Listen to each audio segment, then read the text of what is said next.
pimpinan kelas, kalian itu dilibatkan. Misalnya sekarang kelas 5C, mau seperti apa sih kelasnya? Nah, kita mau membuat kebajikan universal, nilai-nilai kebaikan. Nilai-nilai kebaikan itu seperti apa? Misalnya menghormati orang tua, bertoleransi, kemudian menjaga kebersihan kelas, bertanggung jawab terhadap apa? Bertanggung jawab terhadap kelas. Ya, terus apa lagi misalnya menghormati orang tua, tidak mengejeknya, kemudian menjaga fasilitas sekolah. Misalnya tidak boleh coret. Ya, nah itu jadi nilai kebajikan harus ada di kelas kita. Nah, sekarang kita buat kesepakatan kelas minimal 1, ya, paling banyak 3. Nanti kalau sudah selesai boleh diletakkan di depan, ya, atau ditempelkan di papan tulis. Kalau ada yang sama, nanti kita pilih, nggak usah semuanya ditulis. Yang sama kita ambil 1 saja, ya, karena sudah sepakat. Ketika sudah selesai di kesepakatan itu, kita tanda tangan, nanti ditanda tangan supaya apa? Supaya bisa dilaksanakan. Kalau sudah buat kesepakatan kelas, jangan dilanggar. Misalnya tidak boleh berbicara kotor. Nah, itu harus disepakati. Kalau berbicara kotor berarti harus ada apanya? Harus ada perubahannya. Gimana supaya bisa merubah? Supaya bicara kotornya itu diganti dengan bahasa yang baik.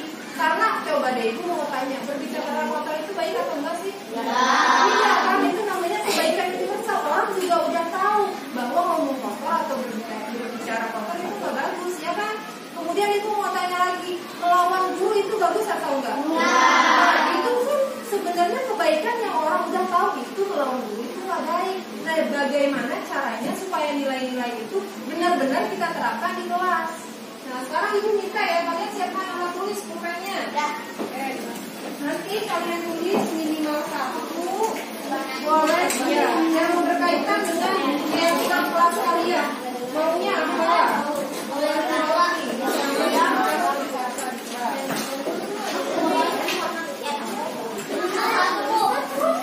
Ya. Boleh 1, boleh 2, maksimal 3. Ya.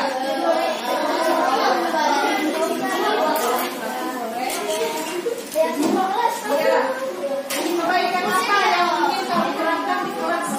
Ya, nggak apa-apa kalau nggak bisa pakai tulis nama saja. Nah, nanti tanda tangannya kalau sudah jadi. Nanti ibu print hasilnya, ibu cetak, baru kalian tanda tangan.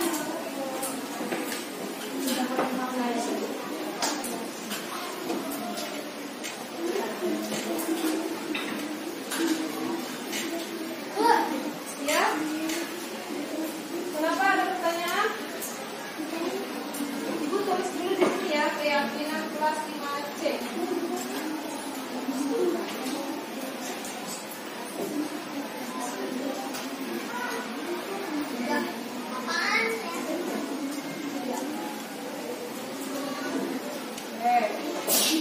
Yang sudah boleh tempel ke depan, maju, harumnya yang rapi ya.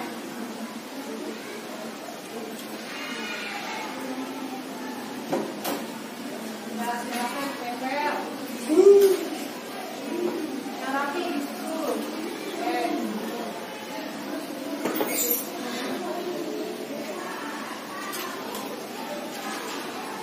Setuju. Tapi aku nggak bisa. Nggak bisa apa? Oh, nggak apa-apa kalau nggak bisa.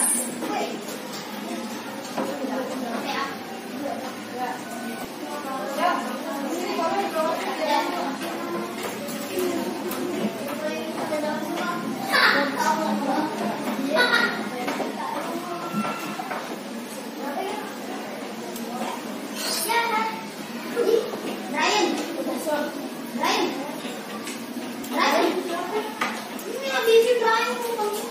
Oke, ya jangan dulu ya teman-teman, ada yang masih belum isi.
membuat keyakinan kelas.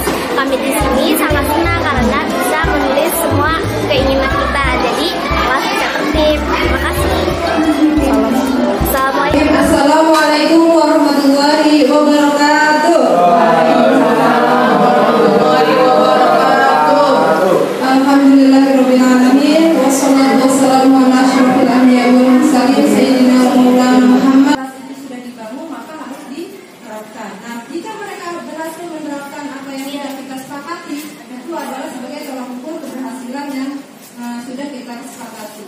Nah, tindakan yang saya lakukan pertama ya saya menghadap kepala sekolah untuk meminta izin supaya bisa memberikan saya kesempatan untuk mengimbaskan budaya positif di sekolah. Kemudian terima kasih kepada rekan guru yang mau berkumpul di sini untuk saya melakukan pengimbasan budaya positif.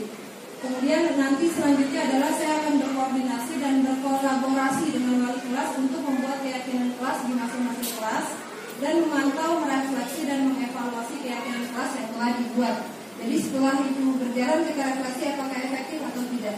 Jadi dukungan yang saya butuhkan adalah yang pertama tentu saja dukungan kepala sekolah, rekan guru serta murid agar tindakan yang telah direncanakan dapat dilakukan secara maksimal. Kemudian tentunya dengan adanya sarana dan prasarana untuk menanamkan budaya positif sekolah. Nah, misalnya budaya positif yang kita mau terapkan tentang literasi. Berarti perlu buku nggak Bapak Ibu? Nah, berarti perlu sarana dan prasarana, perlu perpustakaan yang nyaman nggak? Nah, perlu. Nah, itulah yang dibutuhkan. Kemudian dukungan dari orang tua. Jadi setelah budaya positif terbentuk di sekolah, tentu saja kita membutuhkan kerjasama dengan orang tua supaya budaya positif tidak hanya tersebar di sekolah, tapi juga di rumah atau dimanapun anak-anak itu berada. Berikutnya, oke. Jadi kesempatan saya kali ini adalah menyebarkan pemahaman dan pengalaman penerapan budaya positif. Nah, ini agak panjang materinya Bapak Ibu. Saya harap sih bisa belajar. Yang pertama saya akan menjelaskan tentang perubahan paradigma belajar. Pernah dengar kata-kata paradigma nggak? Apa itu paradigma? Jadi paradigma adalah ada yang bisa memiliki pendapat. Paradigma apa? Pandangan. Ya, pandangan, keyakinan yang diyakini oleh seseorang untuk melakukan suatu tindakan. Ya, kemudian disiplin positif.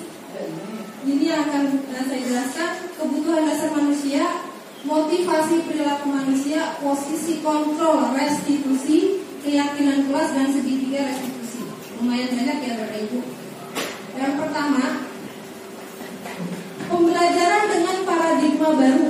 Nah, ini yang lagi digadang-gadang di kurikulum Merdeka, yaitu pembelajaran paradigma baru merupakan pembelajaran yang berorientasi pada penguatan kompetensi dan pengembangan karakter yang sesuai dengan profil pelajar Pancasila atau yang dikenal dengan P3, profil pelajar Pancasila. Ada berapa dimensi Bapak Ibu? Ada 6 ya. Yang pertama adalah beriman kepada Tuhan yang Maha Esa dan berakhlak mulia. Inginkah kita punya murid yang beriman dan berakhlak mulia? Ya, harus. Kemudian berkebinekaan global, bergotong royong, kreatif, kemudian bernalar kritis dan mandiri. Inilah yang ingin diwujudkan untuk profil pelajar Pancasila supaya bisa berada di lingkungan sekolah kita. Nah, tapi sebelumnya saya menjelaskan tentang teori kontrol. Bapak Ibu misalnya ya, ada 2 orang, A sama si B misalnya, Ani sama Bagas misalnya. Ani mengepalkan tangannya, kemudian Bagas memaksa untuk membuka tangan yang dikepalkan oleh Ani, sedangkan Ani itu memegang suatu hal yang sangat berharga yang ada di dalam tangannya.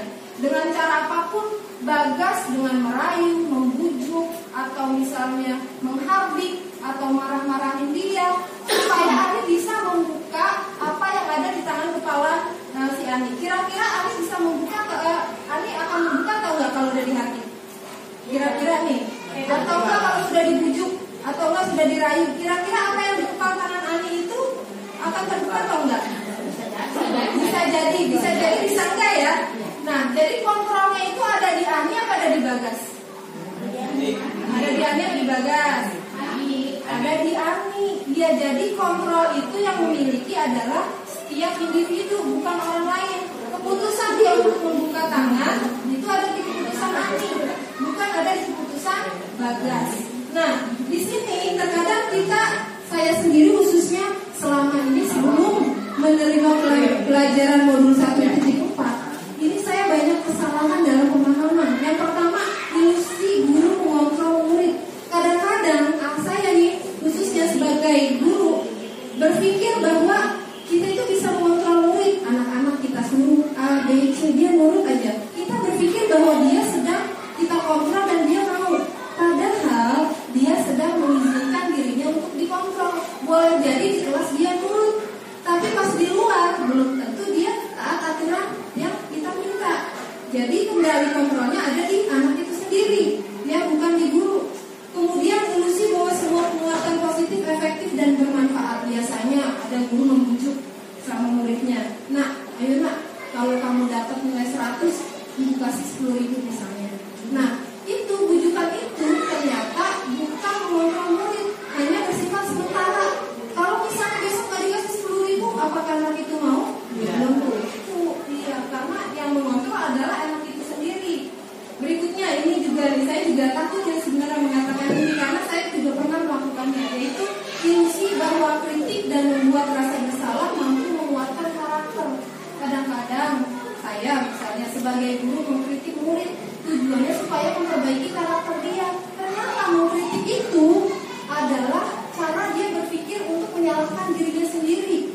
Jadi dia itu jadi ngerasa nggak berharga. Oh, saya salah ya. Oh, saya ternyata orangnya begini ya. Nah, kritikan itu ternyata bikin anak itu bukannya malah baik karakternya, malah justru memperburuk keadaan anak. Kemudian solusi bahwa orang dewasa berhak memaksa. Nah, guru kan di sini sekolah dasar khususnya ya, pasti lebih dewasa dari muridnya. Kadang-kadang kita merasa lebih besar bisa meminta atau apapun ya kepada murid. Padahal murid itu sendiri mungkin dia melakukan walaupun dengan terpaksa. Jadi tindakan yang dilakukan oleh seseorang pasti memiliki suatu tujuan. Ketika dia mengikuti apa yang diminta guru, itu karena kebutuhan dasar dia saat itu adalah mengikuti guru supaya aman. Berikutnya adalah, nah di sini ada bagaimana sih seseorang itu mengubah cara pandang atau stimulus respon. Misalnya, kalau kita ingin membuat kemajuan perlahan, sedikit-sedikit ubahlah sikap atau perilaku Anda. Jadi kalau kita mau bikin kemajuan kita perlahan, kita harus mengubah sikap kita. Tapi kalau kita ingin memperbaiki cara-cara utama kita, maka kita perlu mengubah kerangka berpikir tentang manusia. Ubahlah paradigma Anda, skema pemahaman dan penjelasan aspek-aspek tertentu tentang realitas. Misalnya di sini, realitas kebutuhan kita sama. Kadang-kadang kita berpikir bahwa murid itu kebutuhannya sama. Misalnya kita ngasih matematika ya, misalnya ngasih matematika perkalian. Nah, padahal ada murid yang belum ngerti penjumlahan. Ya, ada yang masih bingung cara menjumlahkan itu bagaimana. Jadi tiap kebutuhan orang itu berbeda. Di teori kontrol, realitas kebutuhan kita itu berbeda. Kemudian ada orang berpandangan di stimulus respon, semua orang melihat yang sama. Misalnya ada angka 6 nih, Bapak Ibu. Kalau saya lihat di sini angka 6, Bapak Ibu kan misalnya belum tentu lihat angka 6, lihatnya angka 9. Jadi di teori kontrol, setiap orang memiliki gambaran yang berbeda. Mungkin ya kita lagi ngajar nih, anak-anak kita kelihatannya mendengarkan penjelasan kita. Ternyata ada yang pikirannya kemana-mana, yang kita nggak tahu. Akhirnya setelah kita kasih latihan, dia masih belum paham. Karena apa? Dia sedang menggambarkan hal lain mungkin, bukan mendengarkan penjelasan dari guru. Kemudian yang berikutnya, kita mencoba mengubah orang agar berpandangan sama dengan kita. Ya, kadang-kadang memaksa dengan pendapat kita supaya sama. Padahal di teori kontrol seharusnya kita berusaha memahami pandangan orang lain tentang dunia. Kadang-kadang gini Bu, ada anak misalnya mencuri makanan teman. Kita nggak bisa tuh langsung dia bilang harusnya kenapa kamu mencuri, harusnya ditanya dulu alasannya. Kita nggak bisa langsung menjudge, anak itu nakal. Bisa jadi di rumah tidak diberikan, akhirnya dia mencuri atau terpaksa karena dalam kondisi lapar. Kemudian kita lihat perilaku buruk dilihat sebagai suatu kesalahan. Nah, yang ini yang saya takutkan. Misalnya ada anak mengambil pulpen temannya, terus tiba-tiba langsung kita cek, kamu mencuri ya? Nah, itu bagus atau enggak kira-kira? Tidak. Nah, kita tanya dulu, kenapa sih kamu ambil pulpen? Iya Bu, saya tadi disuruh nulis tapi memang nggak ada. Nah, kita disajarkan dengan cara, kenapa kamu nggak bilang dulu? Jadi kita harus di teori kontrol ini semua perilaku itu memiliki tujuan. Nah, di sini saya ada pendapat orang lain bisa mengontrol saya. Kira-kira ibu pernah nggak merasa dikontrol? Pernah nggak merasa dikontrol? Itu karena kita mengizinkan orang lain mengontrol kita. Padahal di teori kontrol hanya Anda yang bisa mengontrol diri Anda. Pada kasus tadi yang saya contohkan mengepalkan tangan, sebenarnya hanya Anda yang memberi keputusan. Ya udah nih, saya buka tangan saya. Tapi kalau dia tidak tersebut, kan berada di tangan dia kontrolnya. Kemudian pemaksaan ada pada saat bukan gagal, itu distimulus respon. Biasanya orang kalau misalnya gagal, dia maksa, dia bujuk nih, terus dia gagal, dia akan mencoba memaksa supaya tujuannya berhasil. Sedangkan di teori kontrol harusnya ada kolaborasi dan konsensus. Konsensus itu artinya kesepakatan, menciptakan pilihan baru supaya orang itu sama-sama menang-menang. Jangan sampai kita berpikir kalau misalnya kita memilih murid, kita menang, murid kalah. Nah, gimana caranya supaya murid senang, kita juga senang? Nah, ini yang sekarang mau kita bahas. Nah, apa sih yang terbayang kepada Bapak Ibu jika ada kalimat disiplin? Nah, disiplin ini di bayangan Bapak Ibu apa ya? Waktu. Apa lagi? Teratur. Ada lagi? Tertib. Ada lagi? Oke. Disiplin itu apa ya sebenarnya? Disiplin itu berasal dari kata disipo. Apa itu disipo? Itu bahasa Latin ya. Disiplina artinya belajar. Kemudian satu kosakata atau akar kata dengan disiplin atau disipol ya, artinya pengikut atau murid.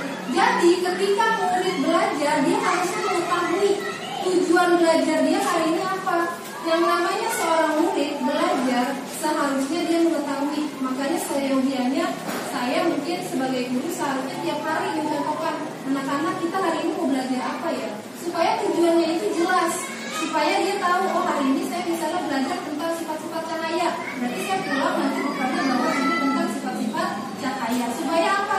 Supaya dia merasa oh bahwa belajar itu penting, ada manfaatnya. Berikutnya, nah di sini dalam budaya kita makna kata disiplin dimaknai menjadi sesuatu yang dilakukan seseorang pada orang lain untuk mendapatkan kepatuhan. Kita cenderung menghubungkan kata disiplin dengan ketidaknyamanan. Biasanya orang kalau didisiplinkan nyaman nggak? Enggak ya. Nah, sebagai pendidik tujuan kita adalah menciptakan anak-anak yang memiliki disiplin diri sehingga mereka bisa berperilaku dengan mengacu pada nilai-nilai kebajikan universal dan memiliki motivasi intrinsik, bukan motivasi ekstrinsik. Disiplin positif merupakan salah satu penerapan disiplin yang bertujuan untuk menumbuhkan kesadaran serta memberdayakan anak untuk melakukan suatu tanpa sokongan, ancaman maupun hukuman. Jadi disiplin positif ini tujuannya supaya anak memiliki motivasi intrinsik. Dia melakukan sesuatu sadar dari dalam dirinya, bukan karena disogok dia baru patuh, bukan karena diancam dia baru ikut, atau dia dihukum baru bisa tertib. Nah, gimana caranya supaya disiplin positif itu bisa terwujud? Nah, saya mau tanya nih, ada yang tahu nggak perbedaan hukuman, konsekuensi sama restitusi? Kalau restitusi mungkin belum ya. Ada yang tahu nggak bedanya hukuman sama konsekuensi? Ada yang tahu nggak? Ada hukuman, ada konsekuensi. Ada yang tahu? Oke. Di sini coba saya jabarkan ya perbedaan antara hukuman, konsekuensi sama restitusi. Yang pertama, hukuman. Sistem tidak akan berjalan bila murid tidak takut. Jadi kita senang banget kalau lihat murid takut. Nah, dia siap-siap nih, berarti dia nurut biasanya gitu ya. Itu sih saya, bukan Bapak Ibu. Berikutnya, tapi kalau konsekuensi itu memerlukan monitoring dan supervisi dari guru terus-menerus. Biasanya kita mau tahu itu anak betul nggak melakukan hal yang kita sudah minta. Kemudian bedanya dengan restitusi adalah murid belajar bertanggung jawab untuk perilakunya. Berikutnya, pembuktiannya. Kalau hukuman itu mendorong menyalahkan diri. Biasanya kalau udah dihukum, iya ya saya salah ya. Tapi di konsekuensi mendorong kepada kepatuhan. Dan di restitusi mendorong disiplin positif. Berikutnya di hukuman, anak belajar menyembunyikan kesalahan. Biasanya karena takut dihukum, biasanya anak-anak ada yang suka bohong. Daripada saya menghukum, saya bohong. Nah, misalnya di sini anak belajar menyembunyikan kesalahan. Berikutnya di konsekuensi, anak belajar taat peraturan. Dan di restitusi, anak belajar memecahkan masalah. Nah, di hukuman, bedanya hukuman sama konsekuensi yang paling nyata di sini. Kalau hukuman itu dibuat oleh guru, kadang-kadang anak terlambat, kita hukum enak aja, bersihin toilet, nah, padahal kita belum apa, yang penting ada hukuman aja. Atau lari lama mana 10 kali. Nah, karena apa? Karena hukuman itu tidak ada kesepakatan antara guru dan murid. Tapi kalau di konsekuensi itu ada kesepakatan antara guru dan murid. Misalnya, anak terlambat datang ke sekolah, maka konsekuensinya adalah istirahatnya dikurangi selama 10 menit misalnya. Kemudian di restitusi lebih enak lagi, dibuat oleh murid. Maksudnya apa? Murid itu mencari solusi di mana permasalahan dia selesai dengan solusi yang dia buat sendiri. Berikutnya di hukuman, mencoba mengontrol anak dengan penguatan negatif. Awas ya kamu ya, kalau nggak ngerjain PR besok lari 10 meteran. Nah, itu kan berarti penguatan negatif. Tapi kalau di konsekuensi, dia mencoba mengontrol anak dengan penguatan positif misalnya. Nah, kalau kamu misalnya ngerjain PR, kamu tambah paham ya? Iya. Nah, itu kan lebih enak. Ya. Kemudian di restitusi, anak paham bahwa dirinya sendiri yang pegang kendali kontrol.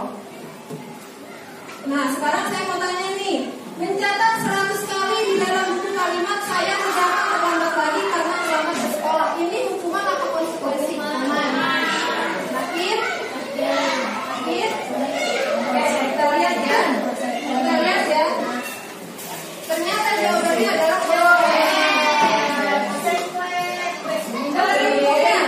lari mengelilingi lapangan basket 2 kali karena terlambat hadir di sekolah.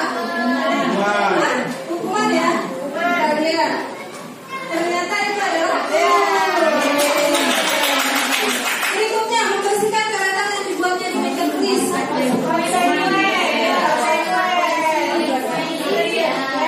Berikutnya murid diminta untuk mengulang 15 kali karena tidak menggunakan masker.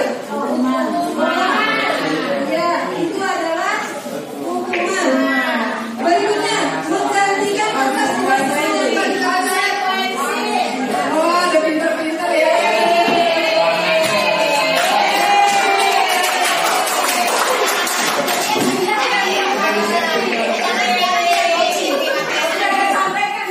Berikutnya berjemur di lapangan basket pukul 12 siang karena kemana teman.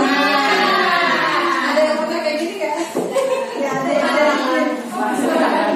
Wah, saya juga udah pernah. Murid diminta berjalan kaki sepanjang hari karena tidak menggunakan sepatu warna hitam sesuai peraturan sekolah. Yang betul adalah selanjutnya, ibu bapak udah tahu belum kebutuhan dasar manusia? Yang benar gini.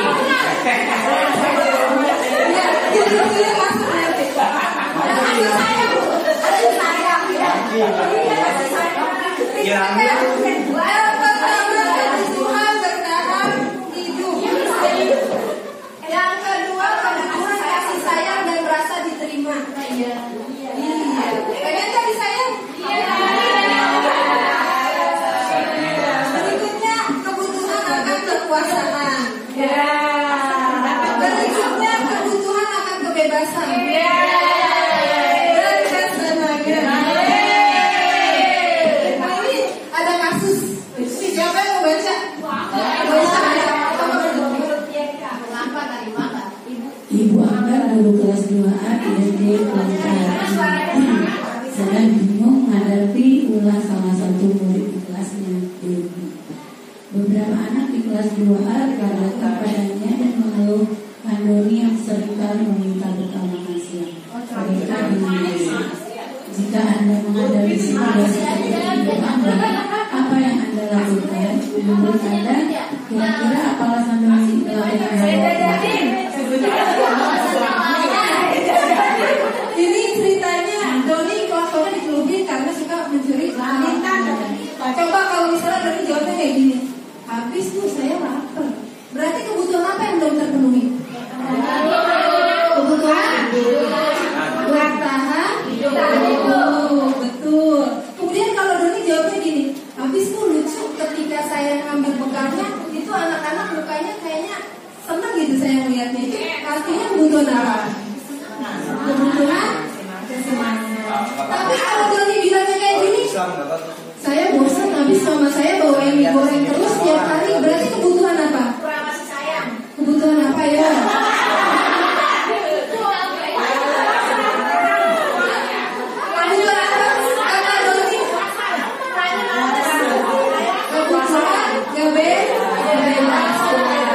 Tapi kalau misalnya temennya ngadu nih, Bu, makanan saya diambil sama Doni. Terus ibunya telepon ke mamanya, Ma, ini Doni ngambil makanan temennya.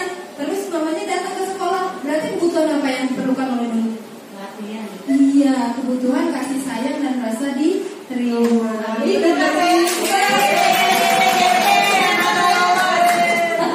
tentunya contoh kasus kebutuhan dasar manusia.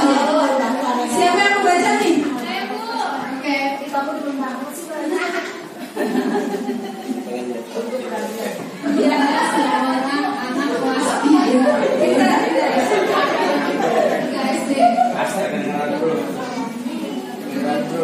Begitu tiba di rumah pulang dari sekolah, menangis dan mengadu pada ibunya bahwa dia benci pada ibu Indah. Ibu Nani. Menurut Anda, kebutuhan apa yang berusaha dipenuhi oleh Indah? Jika jawabannya seperti ini, bila Anda berada dalam posisi ibu Rani dan mendengar informasi dari ibunya Dinda tentang perasaan Dinda hari itu, apa yang akan Anda lakukan pada Dinda besok ketika Dinda masuk sekolah agar kebutuhan Dinda terpenuhi? Coba nih, sekarang ada tebakan lagi.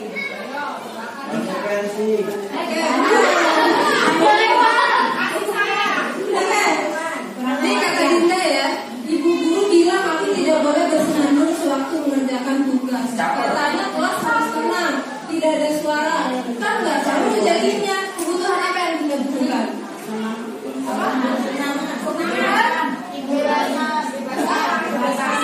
Kebutuhan apa? Dia senandung tapi diomelin. Kebutuhan apa? Yang betul adalah kebutuhan apa? Kesenangan. Nah, yang kedua, ibu guru tidak menyapaku hari ini, padahal kan aku pakai jepit rambut baru. Caper.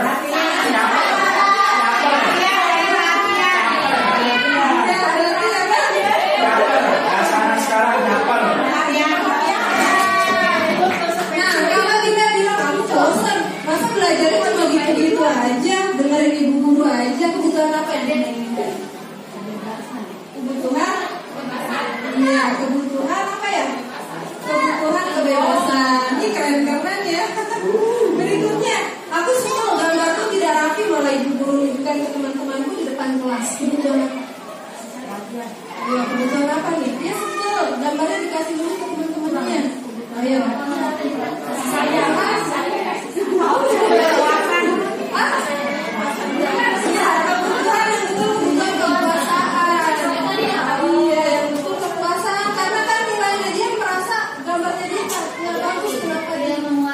Saya jadi dia nggak merasa paling baik di kelas gitu. Berikutnya, nah ini motivasi perilaku manusia itu ada 3. Nah, apakah kita ada di antara sini? Kayaknya ada ya. Pertama, motivasi perilaku manusia pertama menghindari ketidaknyamanan dan hukuman. Biasanya nih ya, misalnya Bu ingin datang terlambat. Apakah tujuannya karena takut dihukum sama Bu Rika? Betul. Nah, itu masih faktor apa? Motivasi. Ya, apakah teman Bu TK ada di foto? Nah itu berarti masih perbuatan apa yang ditunjukkan motivasi eksternal. Yang kedua ini lebih tinggi sedikit, mendapatkan imbalan atau penghargaan dari orang lain. Misalnya saya dapat tepat waktu, supaya dipuji atau supaya dapat penghargaan. Nah itu adalah supaya mendapatkan imbalan atau penghargaan dari orang lain. Ini tingkatnya lebih lebih tinggi daripada yang tadi, mungkin dari mana. Dan yang terakhir, apakah ini menghargai nilai-nilai kebajikan sendiri?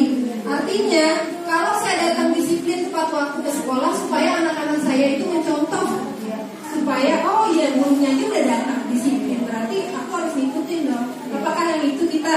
Ya. Amin. Antara 2 sama 3. Nah, ini ya contohnya ya. Oke. Di sini misalnya ya tadi ya.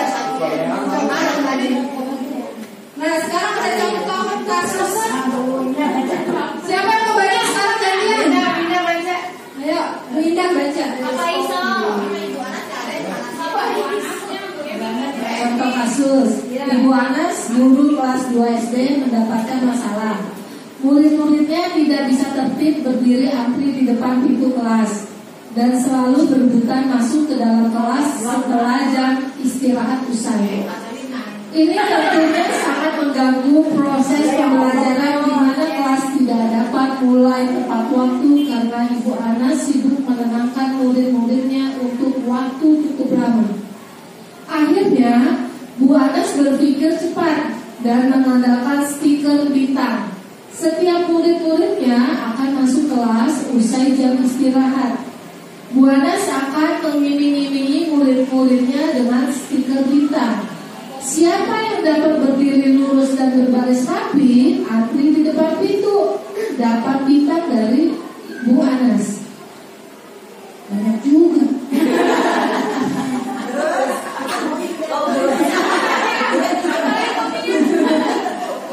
Sebagian besar murid-muridnya menyambut tantangan tersebut dan langsung berdiri rapi di depan pintu agar mendapatkan stiker bintang. Hal ini terus dilakukan Bu Anas selama beberapa minggu karena cukup berhasil membuat murid-muridnya berdiri rapi antri di depan pintu. Sampai pada suatu saat Bu Anas sakit dan terpaksa digantikan Pak Heru.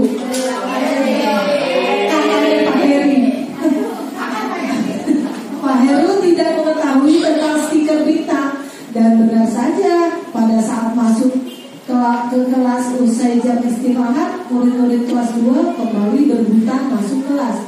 Apa yang terjadi? Mengapa? Oke, pertanyaannya. Terima kasih Winda.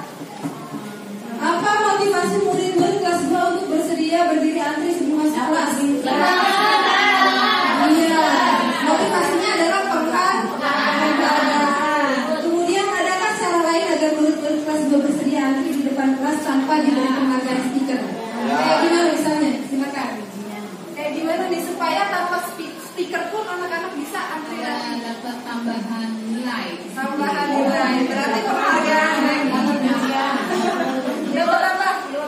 Oke, dapat pujian. Ada lagi yang punya pendapat? Bisa nggak kalau misalnya ini kan dia antri ya? Kalau misalnya berdiri ya sesuai dengan urutan tinggi badan, nah kan bisa juga tuh ya. Kalau misalnya pakai hadiah lagi ya berarti nggak efektif caranya. Oke, lanjut ya. Nah, konsep disiplin dengan identitas gagal. Yang pertama hukuman. Hukuman itu menyakitkan nggak? Iya. Jadi hukuman itu bisa secara verbal, bisa secara fisik. Kalau secara verbal tuh sakit, dikata-katain ya, misalnya kamu lagi yang terlambat. Apa nggak bosan ibu lihatnya tiap hari kamu lagi kan sakit di sini. Nah terus kalau secara fisik udah pasti juga menyakitkan, badannya capek. Kemudian tidak nyaman. Hukuman tidak nyaman nggak Bapak Ibu? Pernah dihukum nggak waktu sekolah? Jadi nggak nyaman ya. Terus sulit dibuka. Kalau dihukum biasanya murid takut nggak mau masuk. Kemudian memaksa biasanya hukuman. Dan murid menyembunyikan kesalahan sehingga murid menjadi rendah diri. Kalau sering dihukum kan temennya ngeliatin, kamu tadi habis dihukum ya, malah diledekin lagi sama temennya. Iya, dibully, jadi dia tambah rendah diri. Berikutnya, penghargaan. Ternyata penghargaan tidak efektif. Kenapa tidak efektif? Karena ketika penghargaan itu kita berhenti kasih, mereka nggak mau kerja lagi. Iya, misalnya diiming-iming uang lah ya belajar. Ibu kasih ya 10.000, besok namanya nggak punya uang, dia jadi nggak mau belajar. Berikutnya, merusak hubungan atau sifat diri. Ini misalnya ada si B dapat penghargaan. Nah si C sama si D yang lihat, dia ngiri nggak kira-kira? Ya coba aku dapat. Kenapa harus si B sih bukan aku? Nah ternyata penghargaan bisa menimbulkan rasa iri. Kemudian mematikan kreativitas. Nah jadi ada kasus, ada sekelompok mahasiswa dijadikan penelitian. Yang satu mahasiswanya disuruh bikin berita tanpa imbalan iming-iming apapun. Yang satu lagi dikasih iming-iming hadiah. Nah, yang dikasih iming-iming hadiah ternyata berita yang dihasilkan tidak sesuai dengan harapan. Justru yang tidak diiming-imingi dengan penghargaan, dia sesuai dengan yang dia harapkan. Karena apa? Karena dari motivasi sendiri, bukan karena dari luar. Kemudian menghukum dengan sistem ranking. Nah ini ya yang lagi dibicarakan juga, kadang-kadang orang tua tanya, anak saya ranking berapa? Ternyata misalnya ranking 1, ranking 2, ranking 3, ranking 1, 2, 3 dapat hadiah, ranking 4 dia bilangnya, ya padahal dikit lagi tuh nilainya tinggi, seharusnya aku dapat hadiah. Ya, dikit. Nah itu jadi menghukum dengan sistem ranking. Kemudian merampas hak menghargai dirinya. Nah ini yang terasa adalah pada guru kelas 1 sama kelas 2. Misalnya dia dari kenal huruf A, B, C sampai bisa menyusun kata, terus bisa membaca kalimat. Itu kan dia kalau dilihat matanya berbinar-binar setelah dia bisa membaca kalimat secara keseluruhan. Nah itu tuh penghargaan yang besar ketika dia itu berhasil membaca, bukan dengan iming-iming hadiah. Berikutnya, nah dengan konsekuensi, ya konsekuensi itu tadi juga penguatan jangka pendek. Misalnya, kalau misalnya murid terlambat, maka kita minta dia supaya 10 menit tinggal di kelas ketika jam istirahat. Nah itu juga jangka pendek dan itu tidak nyaman juga. Kemudian perlu monitoring, kita ngawasin terus. Kemudian murid menghormati peraturan dan kehilangan waktu untuk merenungi kesalahan karena sudah dikasih konsekuensi. Nah kemudian di restitusi, maka murid bertanggung jawab untuk perilakunya dan fokus pada pemecahan masalah jangka panjang serta murid menghormati dirinya dan orang lain. Kemudian teori kontrol dirinya memegang kontrol, murid bersemangat memperbaiki kesalahan. Nah gimana sih restitusi, nanti kita bahas di belakang. Nah pernah dengar restitusi nggak Bapak Ibu? Pernah nggak? Ini ya sekarang ya?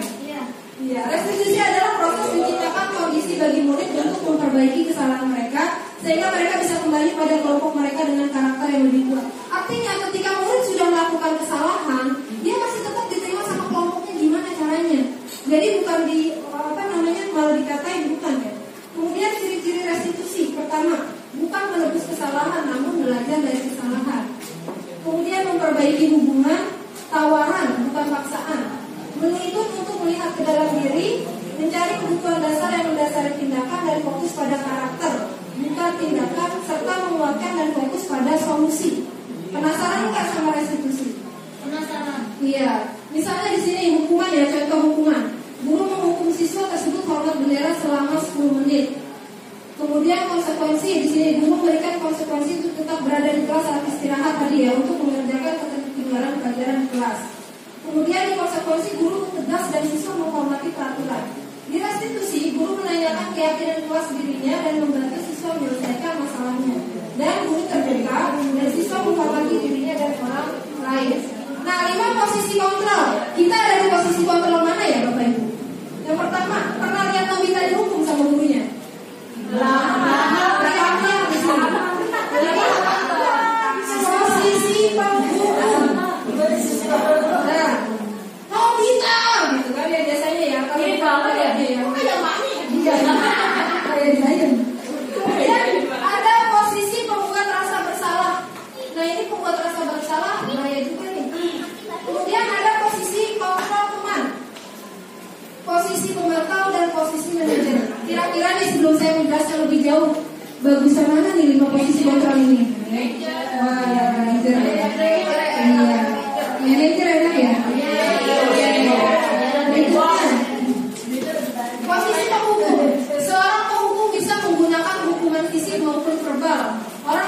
menjalankan posisi penghukum senantiasa mengatakan bahwa sekolah memerlukan sistem atau alat yang dapat lebih menekan murid-murid lebih dalam lagi. Guru-guru yang menerapkan posisi penghukum akan berkata, patuhi aturan saya atau awas.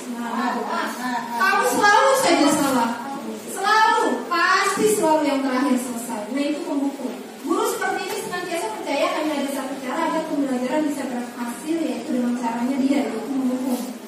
Kemudian penghukum itu biasanya nadanya suaranya tinggi, matanya melotot. Pernah nggak melotot? Nah, dan gayung-gayung.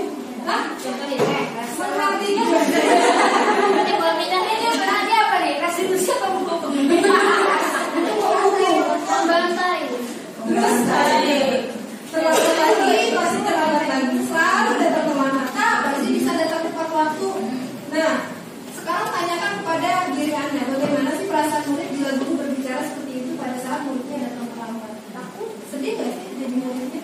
Nah, hasilnya adalah kemungkinan murid marah dan mendendam atau bersifat agresif. Bisa jadi sesudah kembali duduk, murid tersebut akan mencoret-coret bukunya atau meja tulisnya. Lebih buruk lagi, sepulang sekolah murid melihat motor atau mobil bapak ibu guru dan akan menggores kendaraan tersebut dengan malu. Ada yang pernah nggak? Wani pakai samurai, bukan pakai paku.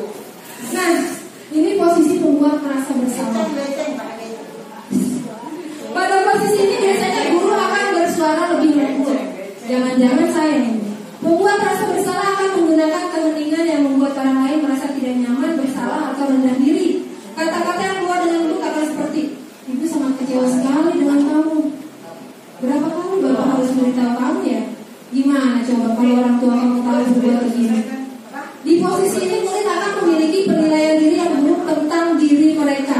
Murid merasa tidak berharga dan telah mengecewakan orang-orang yang disayanginya. Berikutnya, pembuat merasa bersalah itu nadanya lembut. Jangan salah ya, ini lembut loh. Suaranya sedih, bahasanya lesu. Misalnya kayak gini, tadi kamu ini bagaimana ya? Kamu sudah berjanji dengan ibu tidak akan terlambat lagi. Kamu kenapa ya senang sekali mengecewakan ibu? Ibu benar-benar kecewa sekali. Nah, kemudian hasilnya apa kalau murid sering dituduh seperti ini? Murid akan merasa bersalah, merasa kecewa ya, karena apa? Sudah mengecewakan ibu-gurunya atau bapak gurunya. Nah, ini jangan-jangan juga posisi saya, posisi sebagai teman. Guru pada posisi ini tidak akan menyakiti murid, namun akan tetap berupaya mengontrol murid melalui persuasi. Posisi teman pada guru bisa negatif ataupun positif. Positif di sini berupa hubungan baik yang terjalin antara guru dan murid. Guru di posisi teman menggunakan hubungan baik dan uang untuk mempengaruhi seseorang. Mereka akan berkata, ayolah bantu demi bapak ya. Ayo ingat tidak bantuan bapak selama ini. Ya sudah, kali ini tidak apa-apa, nanti ibu bantu bereskan ya. Nah, ini posisi teman biasa ini. Hal negatifnya adalah dari posisi teman, bila suatu saat guru tersebut tidak membantu, maka murid akan merasa kecewa dan berkata, saya pikir bapak atau ibu teman saya. Murid merasa dikecewakan dan tidak mau lagi berusaha. Hal lain yang mungkin timbul adalah murid hanya bertindak untuk guru tertentu dan tidak untuk guru lain. Murid akan tergantung pada guru tersebut. Nah, jadi di sini hasilnya apa kalau kita memposisikan diri sebagai teman? Murid sih akan merasa senang dan akrab dengan guru. Ini termasuk dampak yang positif. Hanya saja di sisi negatif murid menjadi tergantung pada guru tersebut. Berikutnya, nah ini posisi memantau. Memantau berarti biasanya mengawasi. Pada saat kita mengawasi, kita bertanggung jawab atas perilaku orang-orang yang kita awasi. Posisi memantau berdasarkan pada peraturan-peraturan dan konsekuensi dengan menggunakan sanksi atau konsekuensi. Misalnya dengan berkata-kata, peraturannya apa? Apa yang telah kamu lakukan? Sanksi atau konsekuensinya apa?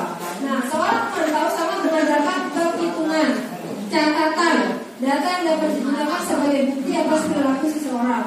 Nah, biasanya posisi ini akan menggunakan catatan, daftar atau cek. Biasanya kamu udah berapa kali terlambat dipantau ya.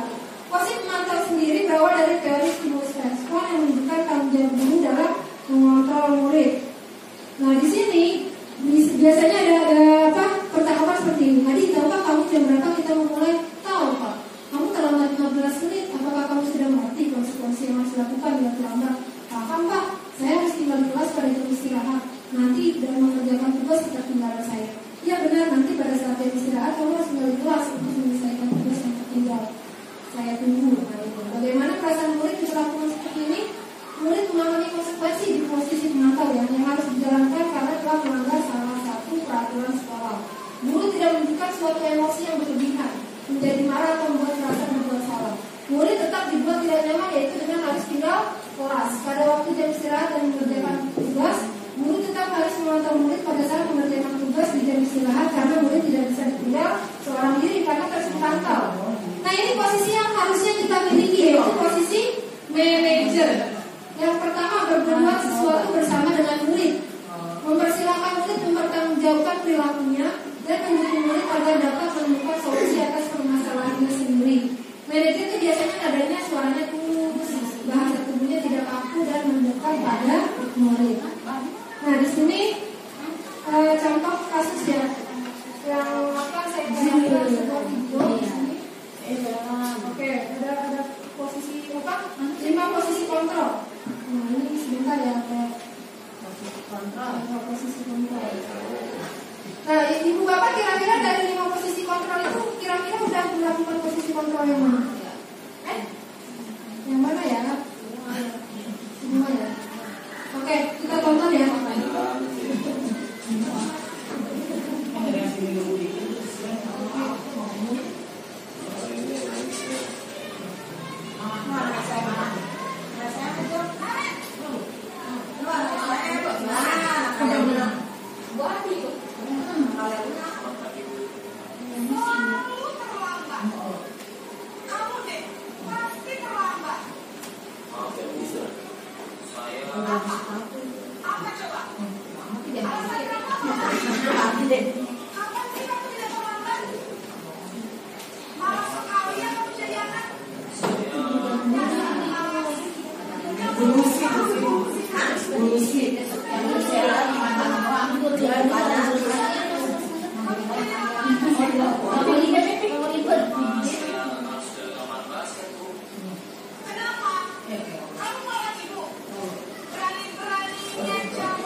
Sekarang posisi teman.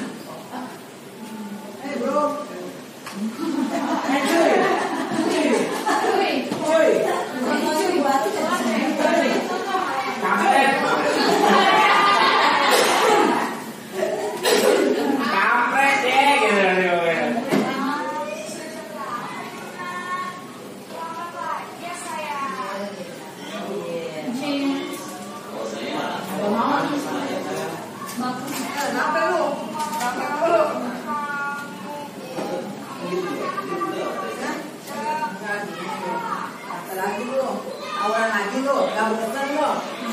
apa lu?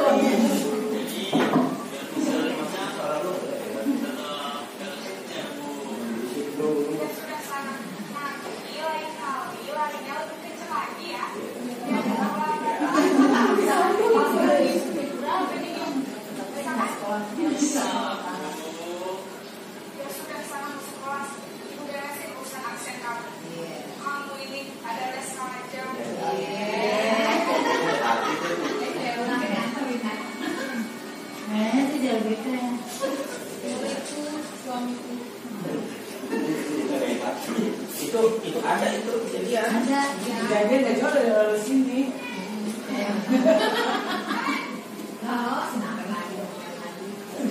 Ayo lamanya tadi. Dari posisi.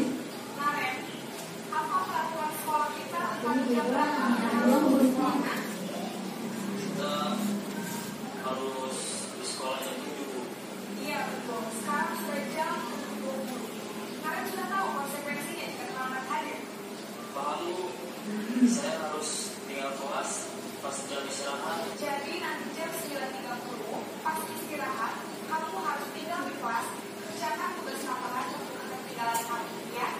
Baik, Bu. Nah ini posisi yang kita harapkan. Lo lagi bro. Kampret.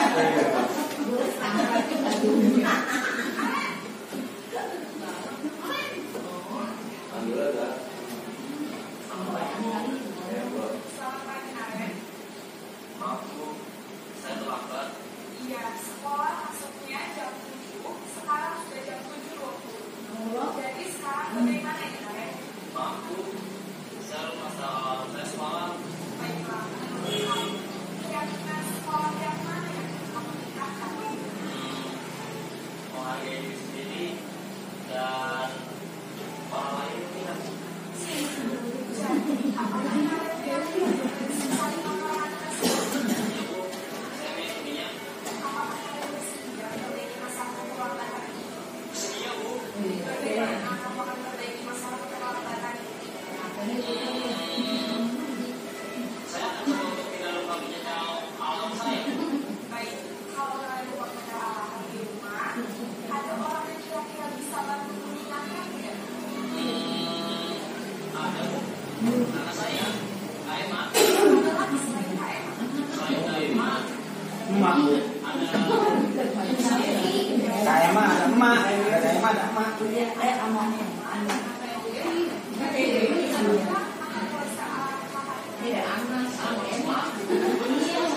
Berarti yang semua itu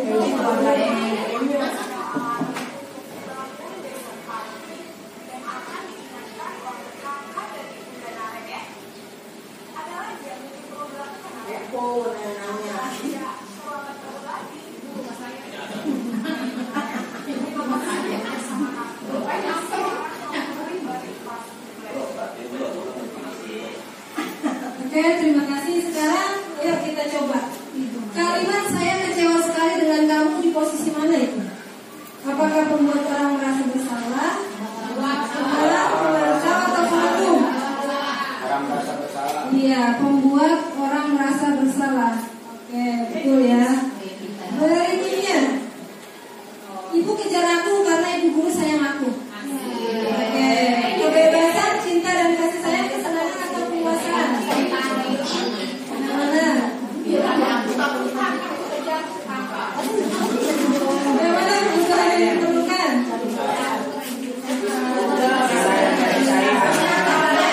Ada kalimat sayangnya ya, berarti cinta dan kasih. Berikutnya, aku hebat kan bisa bikin ibu guru kejar aku? Apa itu? Penguasaan. Iya, penguasaan. Jadi kebutuhannya pengennya di kemudian aku bosan belajar mewarnai terus di dalam kelas. Kebutuhan kan? Bosan ya, bosan. Berarti dia belajar. Berikutnya, nah, kenapa sih keyakinan kelas bukan peraturan kelas? Mengapa sih kita harus menggunakan helm pada saat mengendarai kendaraan roda 2? Atau mengapa sih kita harus pakai masker dan mencuci tangan setiap saat? Kenapa? Biar apa?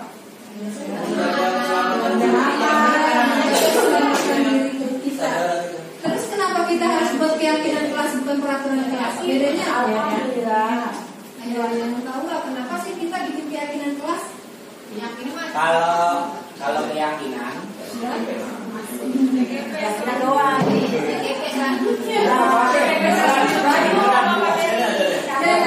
Kalau keyakinan gimana Pak? Kalau keyakinan, ketika itu dilakukan, Iya. nantinya akan timbul kesadaran. Oke, bagus. Tepuk tangan dong. Oke. Kalau peraturan? Daftar ya. Kalau peraturan Ya. hanya sekedar saat itu aja. Betul. Ya, berarti sudah saya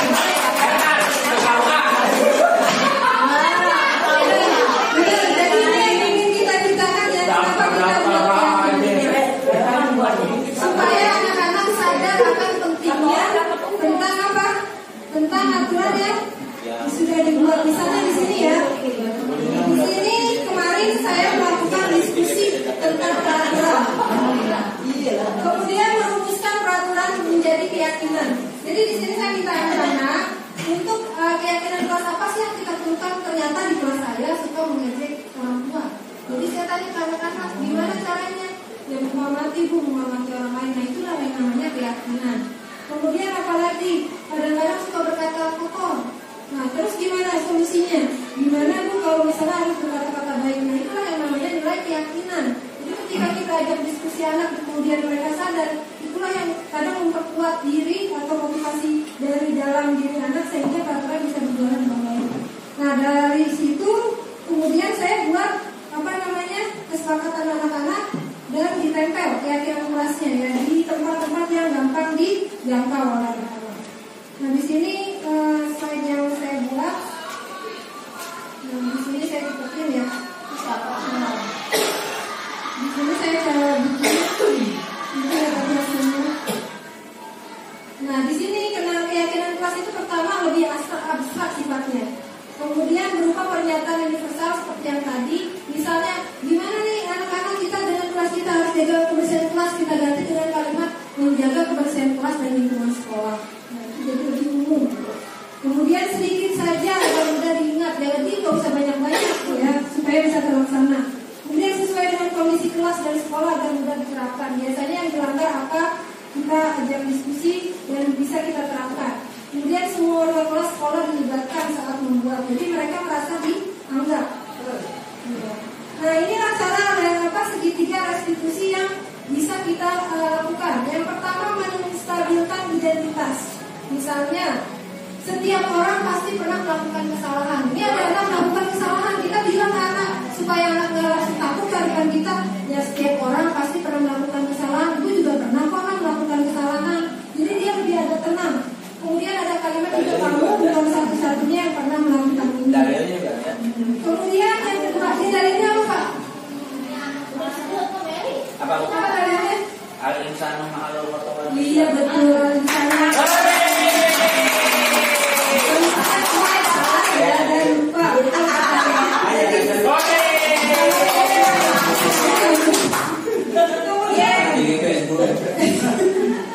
Yang kedua, validasi tindakan yang salah. Kamu tentunya punya alasan mengapa melakukan itu. Adakah cara yang lebih efektif untuk mendapatkan apa yang kamu butuhkan? Nah itu jadi validasi tindakan yang salah. Kemudian yang ketiga menanyakan keyakinan. Keyakinan kelas apa yang telah kita sepakati? Kamu ingin menjadi orang seperti apa? Nah itu. Berikutnya ini diskusi yang saya lakukan dengan salah satu murid yang sudah ibu bapak kenal.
Ya, ini jadi salah satu contoh ya yang saya melakukan tindakan restitusi di kelas. Jadi ada 2 kasus ya. Alhamdulillah itu yang bisa saya paparkan. Assalamualaikum Bu. Waalaikumsalam warahmatullahi wabarakatuh. Silakan Ibu. Oke. Fajar, kamu tahu nggak kenapa Ibu panggil ke kelas? Tidak. Tadi Ibu dengar dari salah satu teman kamu. Katanya kamu sedang bertengkar sama Adelio ya? Iya benar Bu, habis Adelio cari perkara sama saya. Cari perkara apa? Adelio pinjam buku cerita kesayangan saya tanpa izin. Dia mengambil buku saya ketika saya sedang bermain. Dan yang lebih menyebalkan lagi, buku itu rusak di halaman depannya Bu. Jadi wajar ya kamu marah ya? Iya Bu. Lalu kamu apakan itu Adelio? Saya marah-marah dan merusak kembali buku yang dimiliki Adelio biar adil Bu. Ibu paham apa yang kamu lakukan dan apa yang kamu rasakan. Nah sekarang pertanyaan Ibu, apakah perbuatan kamu sudah sesuai dengan keyakinan kelas? Tidak Bu. Iya, seharusnya seperti apa? Menurut saya keyakinan kelas menghormati teman. Oh, harus menghormati teman ya? Kemudian Ibu bersyukur kamu tidak melakukan lebih dari itu, maksudnya tidak memukul Adelio, tapi kamu merobek kembali ya. Tapi ini tidak sesuai dengan keyakinan kelas kita ya. Nah, jadi apa yang seharusnya kamu lakukan saja? Aku harus lebih sabar Bu. Oke, harus lebih sabar. Kemudian apakah akan bersedia untuk berbaikan sama Adelio? Bersedia Bu. Oke, baik saja. Jangan hilang lagi ya. Oke, terima kasih Fajar. Silakan kembali ke kelas. Assalamualaikum. Saya ucapkan terima kasih kepada teman-teman. Apakah ada pertanyaan sebelum ditutup, teman-teman? Apa udah? Iya. Bedanya? Coba Apa perbedaan kesepakatan sama keyakinan?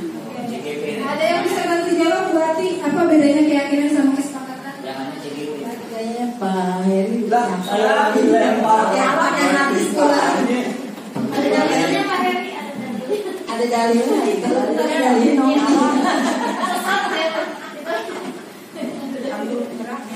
Tapi kan kalau saya belajar juga kayak beliin, saya juga belajar membeliin gitu.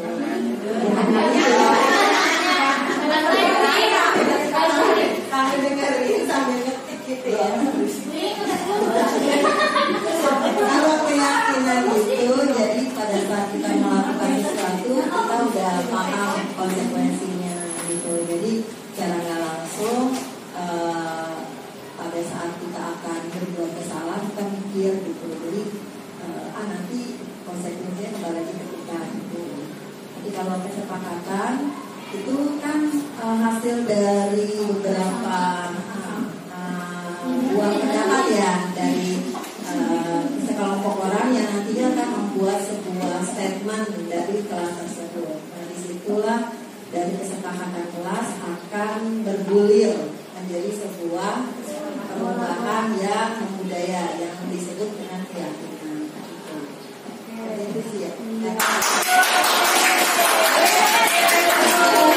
Sudah paham dengan Oke, jadi apa yang dikatakan Bu Ati itu tepat sekali ya. Jadi bedanya keyakinan itu kan berada dalam diri orang ya, dalam keyakinan tertentu. Misalnya Bu Aisyah meyakini bahwa berkata kotor itu tidak baik misalnya. Nah, itu akan menjadi pegangan kuat dari Bu Aisyah. Oh iya, saya nggak akan tuh berkata kotor misalnya seperti itu. Tapi kalau kesepakatan kita kan perlu beberapa orang untuk menyetujui suatu peraturan. Nah itu bedanya kesepakatan sama keyakinan. Kalau keyakinan dimiliki oleh setiap individu, sedangkan kesepakatan perlu bersama-sama untuk membuat sehingga membentuk kata sepakat. Ada pertanyaan lagi?